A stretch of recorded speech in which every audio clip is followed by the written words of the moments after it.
Bismillahirrahmanirrahim. Assalamualaikum warahmatullahi wabarakatuh.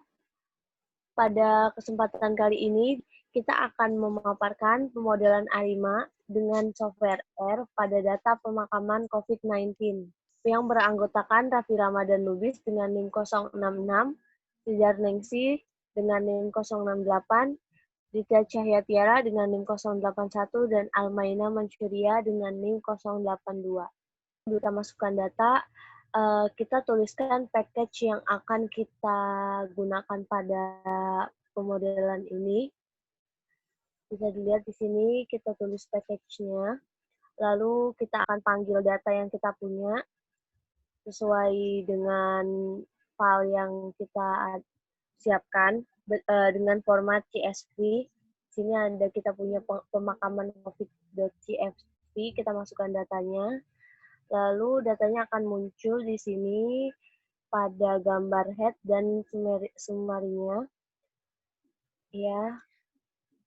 Nah, lalu gunakan perintah TS untuk merubah jumlah pemakaman COVID menjadi data runtun waktu dan buang data pemakaman COVID 2 minggu terakhir dengan data testing untuk validasi model. Next. Selanjutnya di sini ada model ARIMA. Yang pertama itu buat plot dulu dari data yang kita punya tadi, seperti gambar. Di sini datanya non-stasioner, lalu cek perlu tidaknya melakukan transformasi data untuk mengatasi non-stasioner dalam variansi. Lalu kita gunakan metode box chalk yang akan kita dapatkan lambdanya itu minus setengah. Lalu transformasikan data dengan 1 per SQRT. Lalu kita akan mendapatkan box seperti ini. Plot seperti ini. Plot yang baru yang hampir stasioner. Oke, next. Selanjutnya kita akan menguji deterministik. Untuk melakukan uji deterministik, kita mendapatkan p-value ini adalah 0,01, di mana H0 ini ditolak dan tidak ada indikasi tren deterministik. Lalu kita akan menguji tren stokastik. Dari sini kita dapat p-value-nya itu 0,01, di mana p-value ini kurang dari 0,05, di mana ini itu kurang non-stasioner.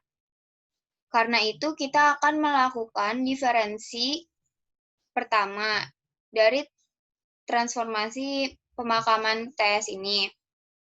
Di sini kita dapat bahwa gambar ini adalah hampir stasioner. Lalu setelah itu kita akan menguji stasioneritasnya dari diferensi 1. Lalu kita dapat bahwa p-value-nya ini 0,1, di mana H0 ini diterima dan tidak ada indikasi non-stasioner dalam min. Dan order integrasinya adalah D sama dengan 1. Lalu kita punya 4 tahap untuk melakukan pemodelan pada data kita, yaitu yang pertama ada identifikasi model, yang kedua estimasi model, yang ketiga diagnosis model, yang keempat forecasting atau peramalan. Tahap 1, yaitu identifikasi model. Kita akan mengidentifikasi model dengan ACF dan PACF dari pemakaman, yaitu dengan plot seperti ini.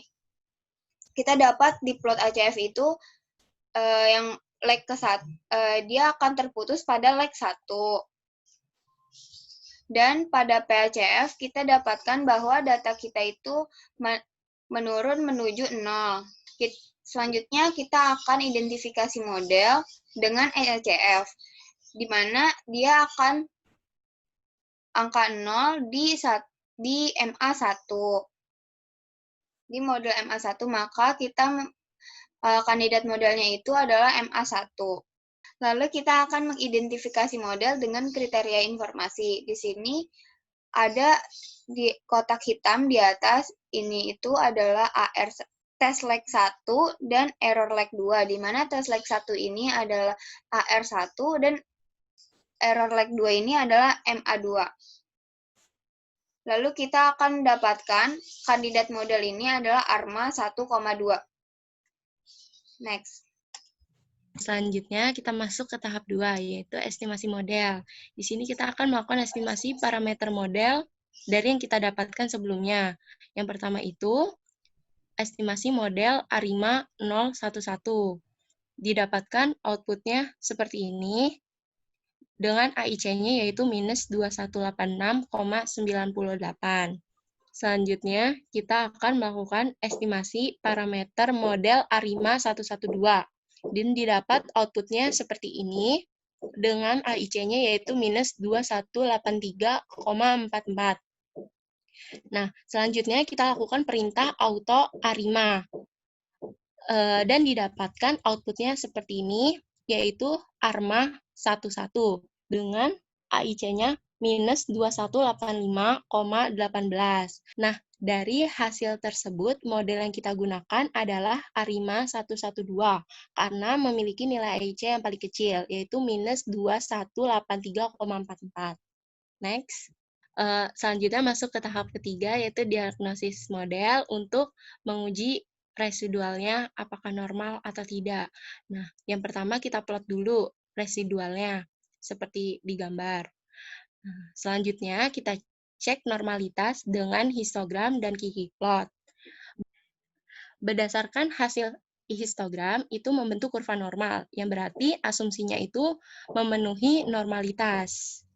Nah, sedangkan output Kiki plot itu menunjukkan bahwa titik-titiknya itu berada di sekitar garis, sehingga menunjukkan bahwa asumsi normalitas juga terpenuhi. Selanjutnya kita uji normalitas dengan Shapiro, Wilks, dan Jarquebera. Dari keduanya didapatkan p-value yang lebih dari 0,05, sehingga H0-nya diterima dan residualnya normal. Selanjutnya kita cek autokorelasi. Nah, didapat plot ACF-nya seperti di gambar. Tetapi ada satu bagian di mana melewati garis, sehingga residualnya dinyatakan terjadi autokorelasi. Next. Selanjutnya dilakukan uji autokorelasi dengan L-Jungbox. Didapatkan output seperti berikut, dengan p-value-nya 0,6727 yang lebih dari 0,05, sehingga H0-nya itu diterima dan residualnya independen. Hal ini bertentangan dengan uji autokorelasi sebelumnya, sehingga model yang kita dapatkan itu tidak fit, tetapi kita tetap melakukan ke tahap overfitting. Lanjut. Selanjutnya kita akan melakukan diagnosis dengan overfitting, yaitu menaikkan orde dari ARIMA 112 menjadi ARIMA 212. Nah, didapat outputnya seperti berikut, dengan AIC-nya minus 2183,41. Dari sini diketahui bahwa parameternya itu berubah secara drastis. Selanjutnya kita lakukan overfitting lagi dengan menaikkan dari ARIMA 112 menjadi ARIMA 113. Kemudian didapatkan output dengan AIC-nya minus 2183,48.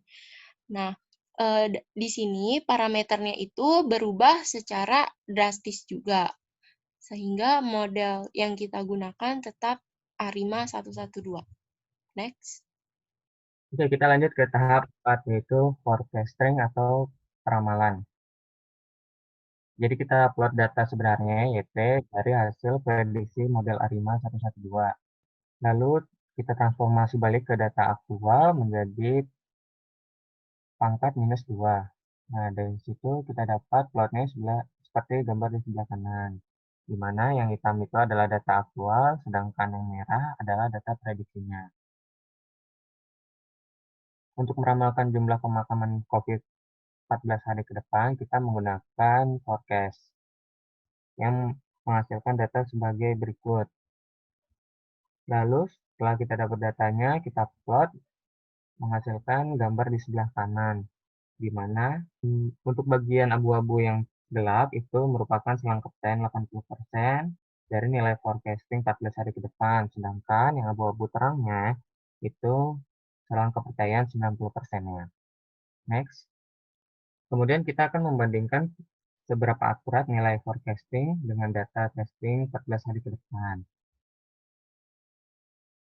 Dalam hal ini, kita menyimpan datanya dalam bentuk objek, lalu kita ubah datanya menjadi time series, yaitu data.testing.ts. Dari situ, kita melakukan peramalan 2 minggu ke depan dengan forecast, sehingga menghasilkan dua prediksi, di mana prediksi pertama merupakan bentuk transformasi akar. Sedangkan di prediksi kedua, itu merupakan prediksi dalam skala data asli atau transformasi balik. Lalu kita menghitung akurasi model dari data testing menggunakan MSE atau bisa disebut mean square error, di mana hasilnya itu adalah 2898,124. Dan yang kedua kita menggunakan MAPE, yaitu mean absolute percentage error, yang hasilnya adalah 0,8970002. Dari situ kita melakukan plot data sebenarnya, YT, dengan hasil peramalan. Didapat gambar di bawah ini, di mana yang hitam itu adalah data aktual dan yang merah adalah data prediksi. Data merahnya itu berada di atas karena mapping yang kita gunakan terlalu besar. Next. Oke, sekian pemaparan materi kami kali ini. Kurang lebihnya mohon maaf. Wassalamualaikum warahmatullahi wabarakatuh.